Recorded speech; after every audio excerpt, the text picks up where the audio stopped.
చోట్ల వీళ్ళు ఇవ్వట్లేదు కాబట్టి కన్స్ట్రక్షన్ 2 లక్షలకి లక్షకి అమ్మేసుకుని వెళ్ళిపోతున్నారు ఆ కాగితాలు. మన దరిద్రం ఏంటంటే ఈ దేశంలో పేదవాడికి ఆ ఇంటి విలువ తెలియదు.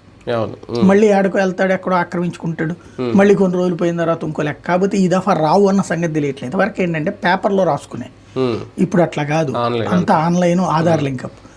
ఇప్పుడు వాళ్ళు ఇచ్చినవి కనుక తీసుకుని దాంట్లో కట్టుకోకపోతే ఇక జీవితంలో మళ్ళీ ఇంకొక ఇల్లు రాదు. ఒకవేళ 2 ఇళ్ళు ఇస్తాను 3 ఇళ్ళు ఇస్తానని సొల్లి కబుర్లు ఎవడని చెప్పినా అది కేంద్ర ప్రభుత్వ పథకాలతోనే ఇల్లు తప్పించి రాష్ట్ర ప్రభుత్వాలు డబ్బులు పెట్టగలిగిన దమ్మున్న సీనున్న రాష్ట్రం ఏది లేదు భారతదేశంలో.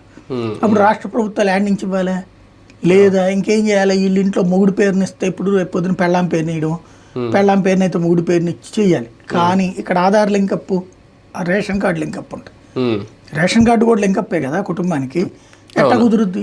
రేషన్ కార్డే కదా. ఎట్లా కుదురుద్ది? అప్పుడు రేపు పొద్దున ప్రతి ఒక్కరికి మొగుడు పెళ్ళాలు విడిపోయినట్టు పెట్టి పెట్టాలి. అది కూడా మళ్ళీ ఒంటరి మహిళకు ఉండదు. అందులో లెక్కలు వచ్చినాయి.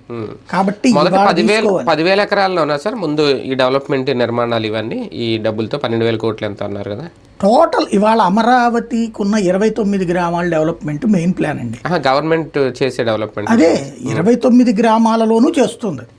రోడ్డు వేస్తుంది, దాన్ని ఏమంటారు డక్ యార్డ్లు పెడుతుంది. దాంట్లో అంటే ఇప్పుడు కరెంటు పైనుంచి కాకుండా భూమిలో నుంచి కరెంట్ సప్లై కేబుల్స్ వేస్తుంది. డక్ట్లు అంటారు అనమాట. డక్ట్ అంటే లోపల కింద మన